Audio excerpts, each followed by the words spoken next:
How do you react when the people who have emotionally abused you are there for you?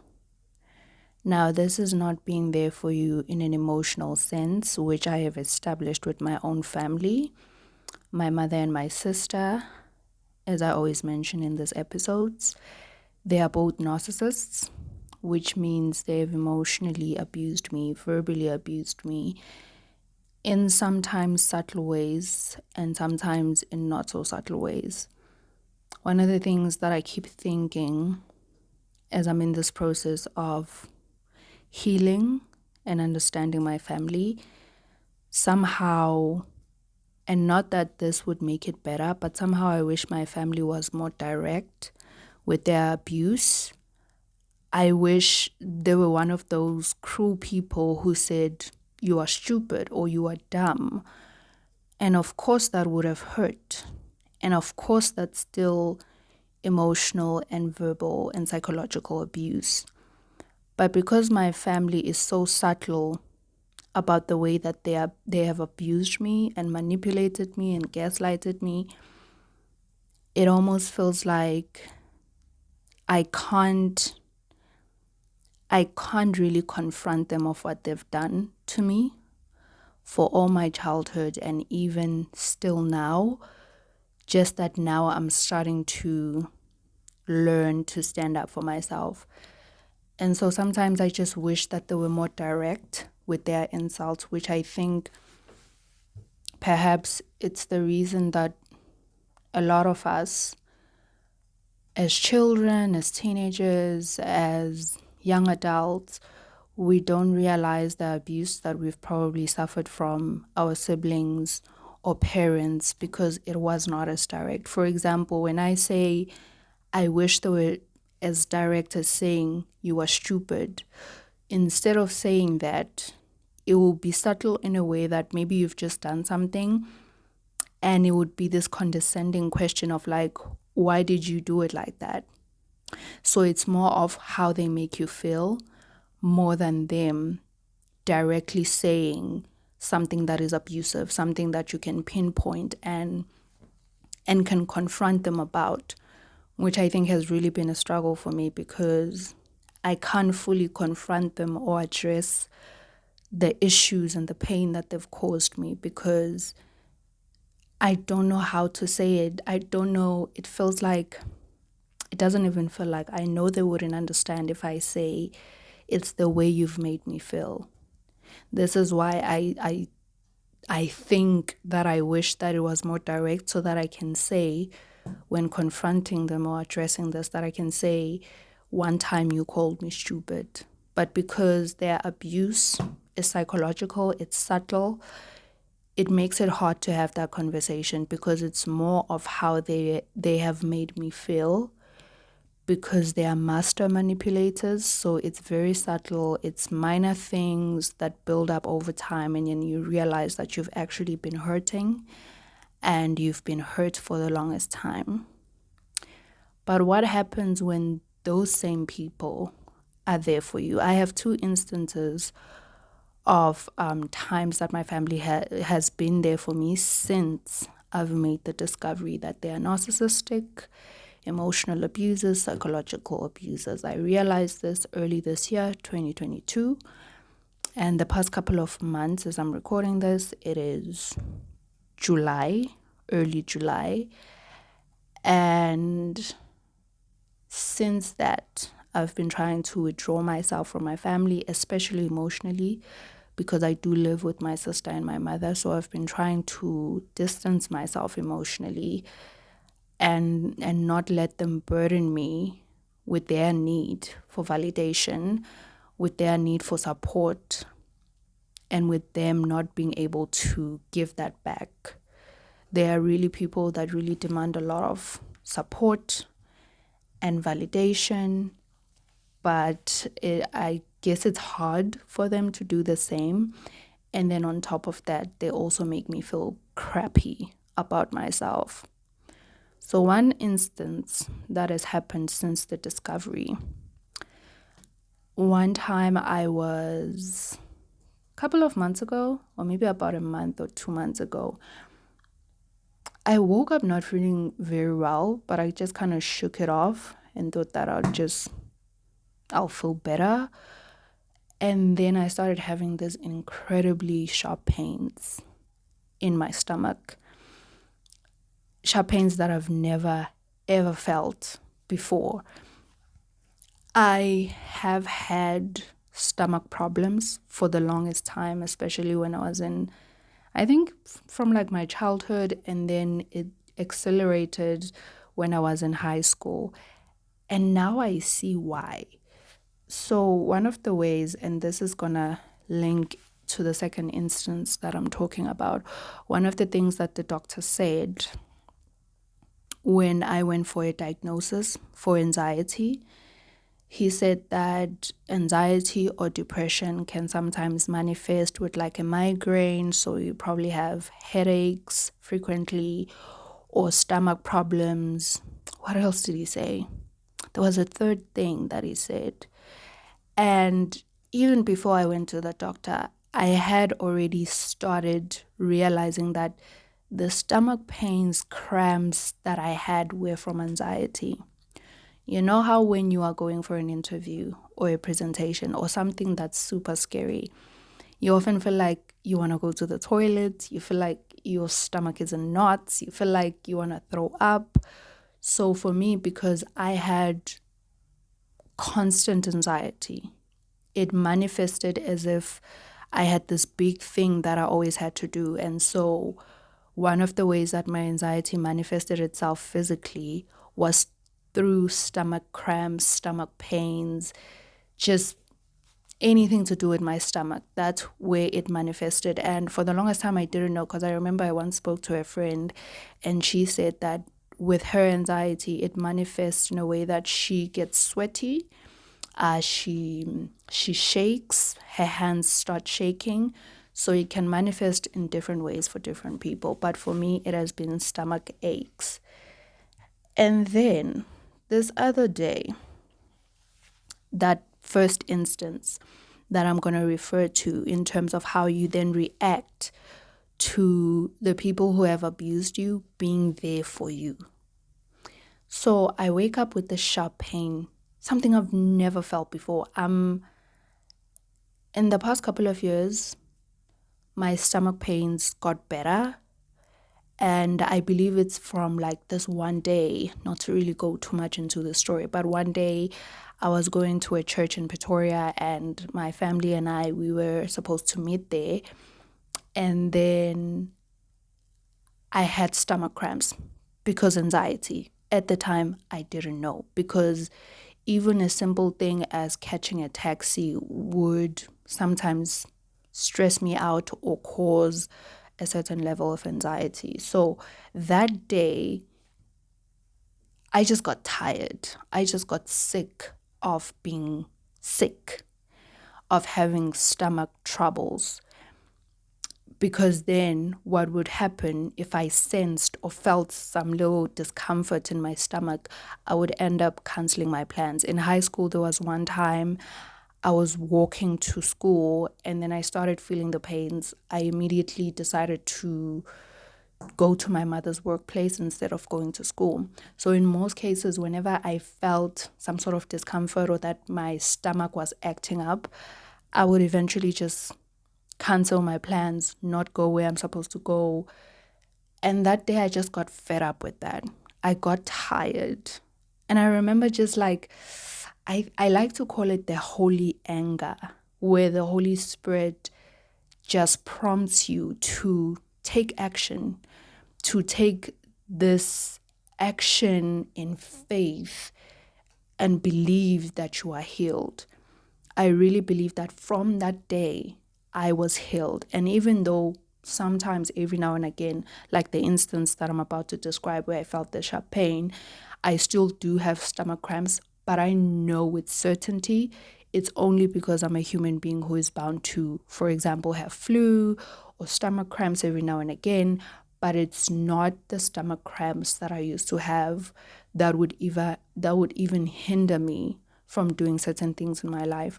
And that day I just felt this holy anger, And I got up and I told myself that I'm actually going to catch the taxi and I'm going to go to church. And that's it. And I went to church and I wasn't nervous of getting, because sometimes I would be in a taxi and I would feel the discomfort in my stomach or pain starting. And the whole ride in that taxi would be so uncomfortable, because it often depended how far I was. Sometimes it would be like a long distance trip. And now I'm feeling this discomfort. You can imagine how unbearable that is, to be in a long distance trip in a taxi where it's not convenient for you to just stop anywhere and go to the loo or just like stretch your body or something. Like it's not a convenient situation for you to be sick in a taxi while it's long distance trip. And so I got in the taxi. I wasn't nervous. It was like a 30 minutes trip.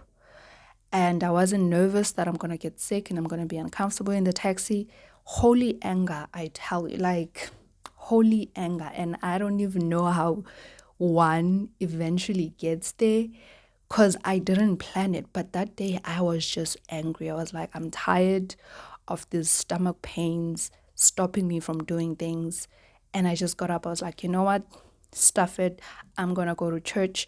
Whatever will be, will be. And I didn't get sick the whole trip. I didn't get sick at church. I didn't get sick when I came back. And ever since then, I don't get those stomach cramps no more. Thank the Lord Jesus Christ. He is a savior and he is a healer. Anyway, back to the story. So that morning, I wake up with incredibly sharp pains. And I'm just like, what is happening? Why? I mean, I couldn't really think. It's the type of pain, when you're like, for me, the two painful illnesses, if I may put it like that, illnesses that I've faced, it's like a headache and stomach pains. Because like when I also have a headache, it is bad. I don't frequently have headaches. It's not something that is frequent for me. But when I do, it can get so bad where all you can think about is the pain. Or you can think about it and then you start praying like, Lord, forgive me for my sins. Lord, please take away this pain. You know when you are so in so much pain that you start making promises to God, like you will serve him with your entire life if you will just take this pain away. So that day it was that kind of pain. Now keep in mind, this is for me, it's no longer the stomach cramps I used to have. I believe and I'm certain that I was delivered that day when I felt that holy anger in me. I was delivered from those type of stomach cramps or pains. So this one day, so at this instance for me, whenever I have stomach cramps, which is now every once in a while, it's just a normal part of being a human being. It's no longer what I used to feel. And so this particular day, I wake up with that same instance and I go to the toilet, and I think if I just go to the toilet and release myself, it's going to be fine. It doesn't. And I'm at the toilet now. It gets so bad that I'm even having a hard time getting up from the toilet so that I can go and drink something for stomach pains. And I stay there for a while until I drag myself out, because now I'm feeling like I'm going to die in this toilet. And just as I get out of the bathroom, it gets worse. It's like, you know how sometimes when you have stomach cramps, you feel like you should just like lie down or sit down and not have any movements. And so when I got up from the toilet seat, it seems like it just got worse by me standing up. So I don't even make it to my room.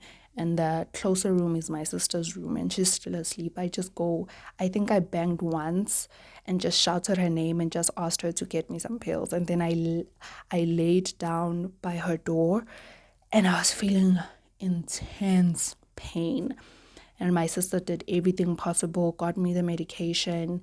She got me bread, because some medication I couldn't take without having eaten something. So I took the bread. She was there for me. I felt cold all of a sudden. I felt extremely cold. She made me a hot water bottle. She got me a blanket. I was able to make it to my bed I think I started like I tried to lay at the sofa, and then I couldn't really lay down. I felt like I should move, but also when I moved, it was painful. I felt like I should sit down, but also when I sat down, it was painful. Somehow, in the midst of all of that, I ended up in my bedroom again. And then my sister got me a blanket, gave me medication, got me a hot water bottle, until it eventually started slowly to die down. Okay. And I remember I slept because that happened in the morning. And then I ended up sleeping almost the entire day because my body was in recovery mode. I was weak. I was sleepy. I felt tired because I also went to the toilet a lot. I went to the toilet a lot and released myself a lot. So I was weak. I just slept it off. And when I woke up from that, I thanked my sister for helping me out, because at one point when I was feeling the pain, I thought that would have to call my mother and she would come and take me to the hospital. That's how bad it was. I thanked my sister. And then the first thought that came to me was that what if my sister wasn't here? What if she wasn't here to help me? What if things were so bad between us? I don't know. I don't know what I'm trying to say, but for me, it was such a confusing moment for my sister to take care of me like that, which you would obviously think that any human being would do that. But at the same time, for me, it was such a conflicting moment, because here is my sister, my narcissistic sister, who in her world, she's not aware that she has abused me verbally and emotionally. She has manipulated me, gaslighted me, all in the name of joking or just playing around, or she didn't mean it like that. But she has hurt me. She has bullied me. She has bossed me around. And this is my younger sister at that. I have felt overpowered by her at times. I have felt belittled by her.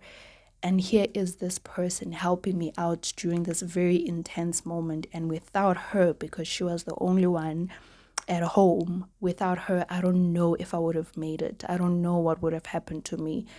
And so in that moment, I was confused. Like, I had feelings of gratitude. Thank God my sister was here. Thank God that she helped me. Because you find in other families where situations are so bad, sibling rivalry is so bad, that they probably wouldn't help each other out. But at the same time, I'm conflicted that I currently don't like this woman. I currently don't like her. I'm angry at her. I have felt hatred towards her because of all that she has done to me. Okay?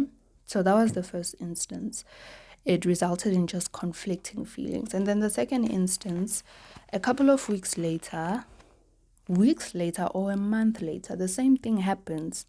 Wake up feeling a sharp pain, and it's like the same one, but this one I managed to recover quickly. Okay, I managed to get the medication. My sister did come and check on me, but it wasn't as long. It was as intense as the first one, but it just didn't last as long. And so after that, I decided, let me just go to the doctor, because this is strange. So what had happened with the first intense stomach pains, on that day I ended up going on my period. And then the second time that I felt that pain, I also ended up going on my period. So I thought, this is strange, because these pains, they didn't really feel like period pains. And usually when I have period pains, I have them while I'm on my period, not before I get my period. So this was starting to look a bit strange. I thought, let me just go and see a doctor. So I planned that the next week I'm going to go and see a doctor after the second time I felt those stomach pains.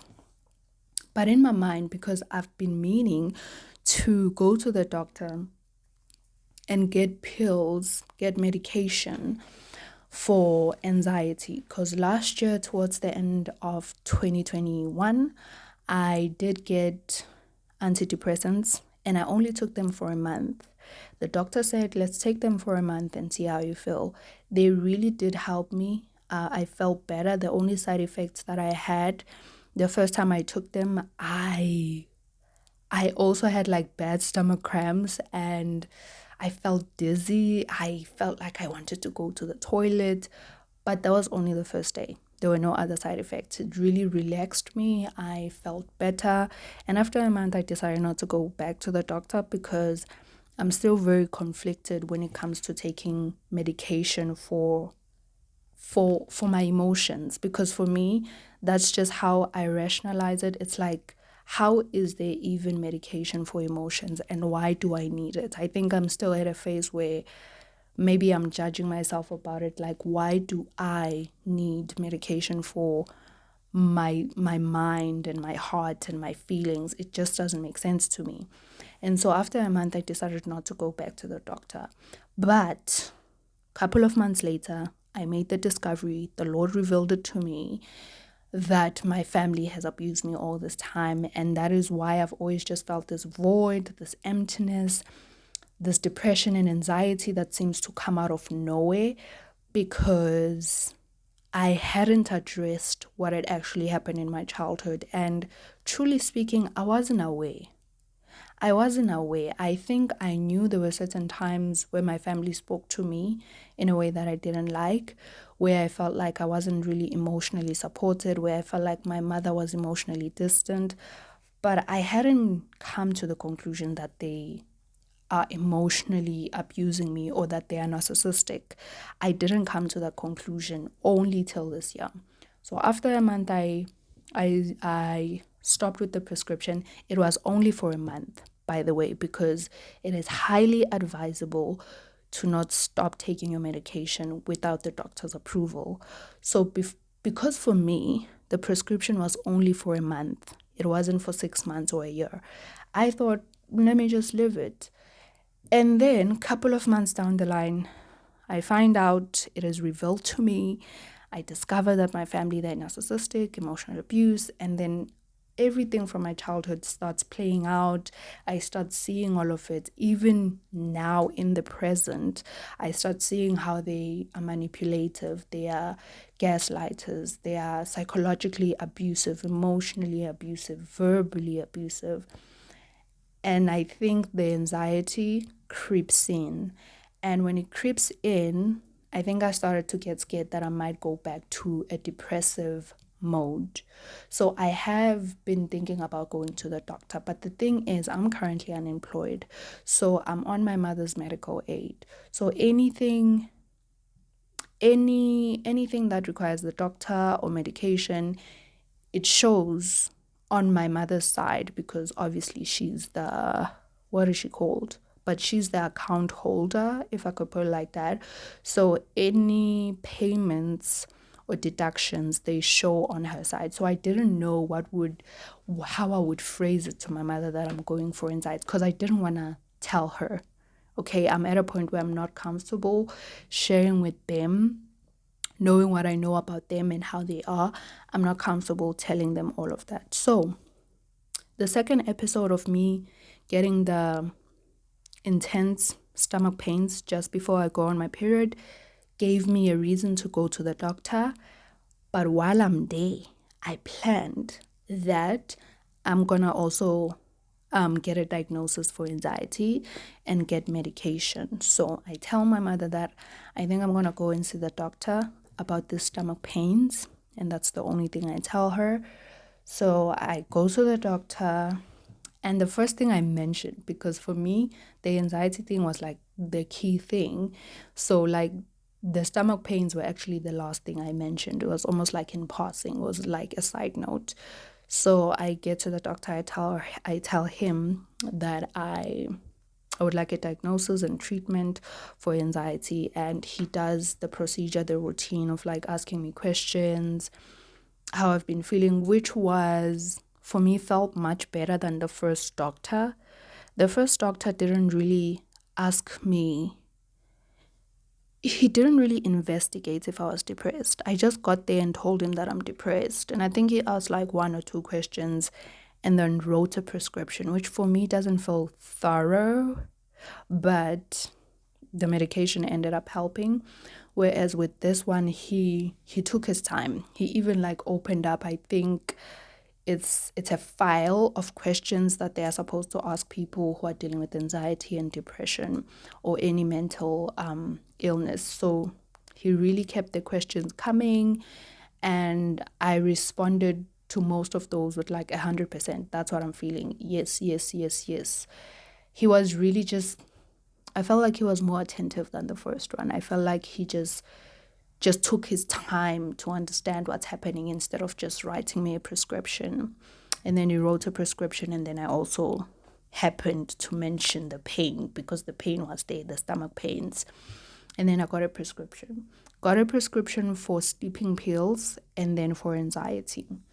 Okay, because he said I need to also get a lot of sleep because that also really helps to rest the mind, to relax the mind so that I can wake up feeling more effective or better or whatever.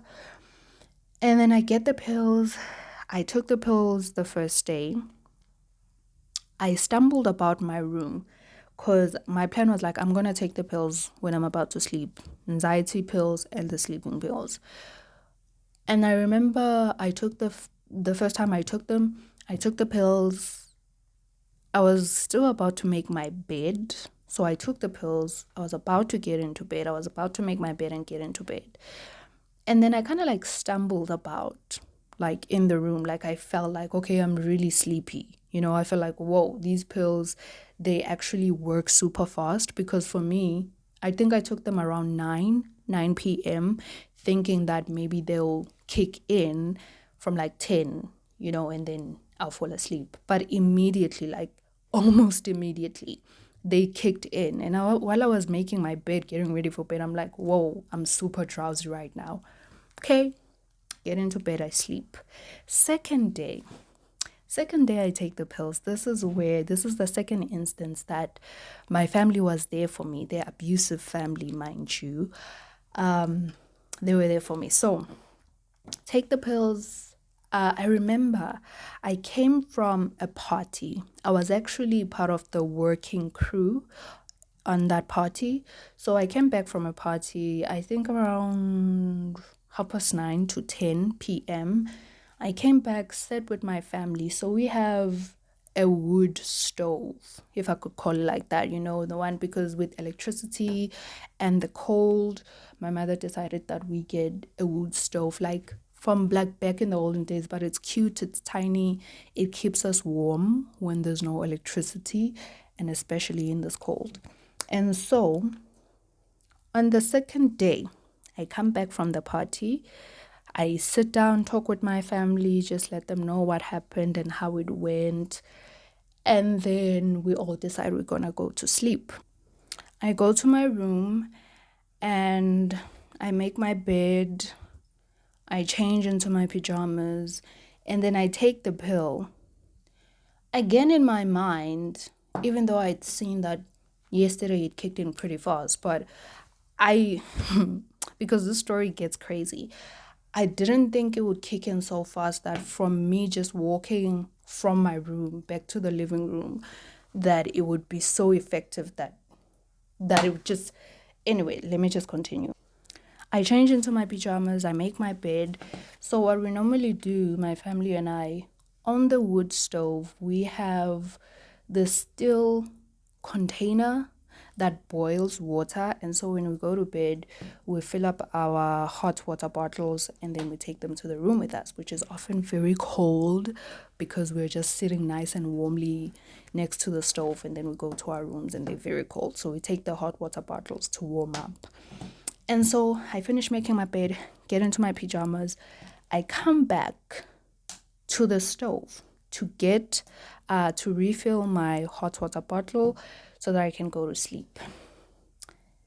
That is one of the few things that I remember that I did. Here's what I remember. Then I'll tell you what my family actually says happened, because guess what? I blacked out and don't remember what else happened. So essentially, I feel like I was just sleepwalking. I come here, I remember coming next to the stove. I take the first dip with the jug to refill my hot water bottle, and that's where things go blank for me. And then I have figments, which feel like literally a figment of my imagination because it doesn't really register in my mind. Here's what I remember.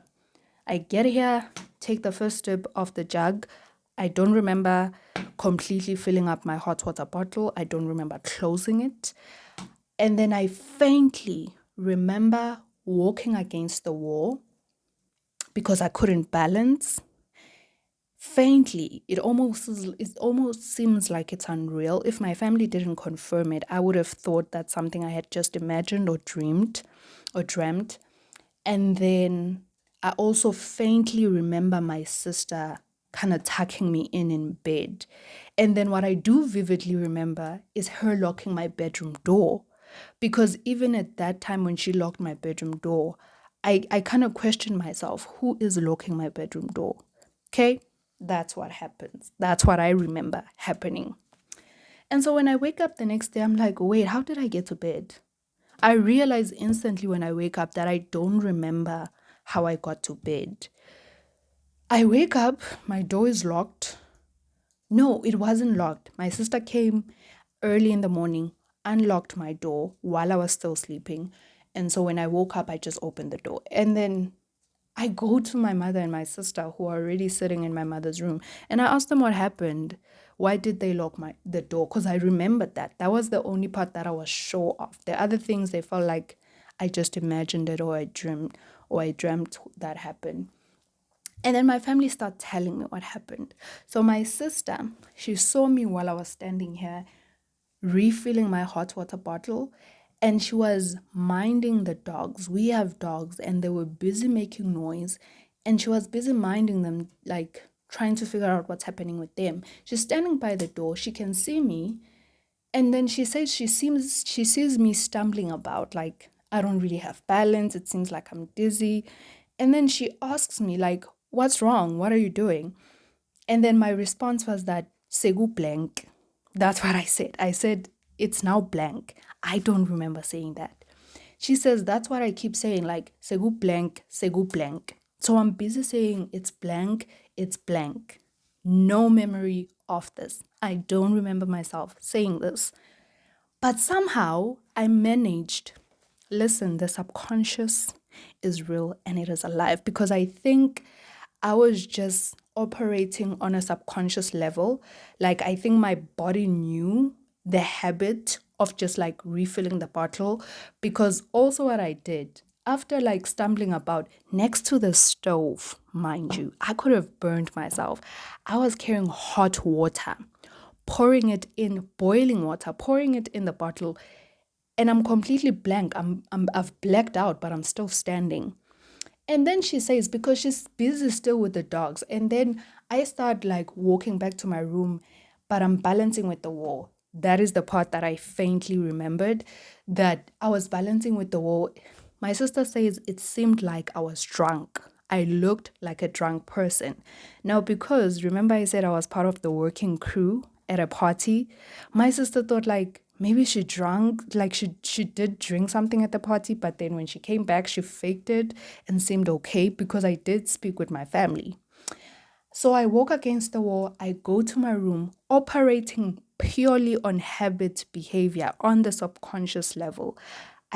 Because I normally put my hot water bottle at the bottom of my bed because I want to keep my feet warm. That's where I put it. No recollection. What? Recollection. I have no recollection of this, but that's what I did. I put the hot water bottle where I always put it. Isn't that amazing? Like, I have no memory of doing this. And then I come back out. Now my mother has come out of her room to help my sister with the dogs. Okay? And then I come back out. Apparently, I was trying to help them with the dogs. Again, I think this is something that's also just out of habit, because we all like mind the dogs when they're barking, like out of the ordinary. And then my mother sees me, because for her, that was like the first time she saw me. And she actually got angry because she thought I went to this party and then I got drunk. So she like dismisses the whole thing, goes back to her room. And then my sister just takes me to my bedroom, tucks me in, and oh, this is the crazy part. She kept asking me, like, why are you like this? What have you taken? And then this is the crazy part, because remember, I had the anxiety meds and then I had the sleeping pills. I eventually told her when she got me into my room that I took sleeping pills. And then she was like, show me the pills. All of this I don't remember. This is them telling me what happened. She said, show me the pills. I took the pills and then I threw them. Apparently, I threw them at her. And then they started reading some of the side effects, and it doesn't mention that memory loss, drowsiness. It doesn't mention ridiculous side effects. I don't know who would need those pills, and I stopped that day taking the sleeping pills. I'm still taking my anxiety meds, but I stopped taking those sleeping pills because that was insane. And then my sister tucked me in bed, and then she locked my door. And this is another instance that my family, my abusive family, was there for me. Again, it just resulted in conflicting feelings for me as to ask, how do I respond to people who have been abusive to me, to people who have damaged my self-esteem, who have made me not see my worth? How do I respond to them being there for me now?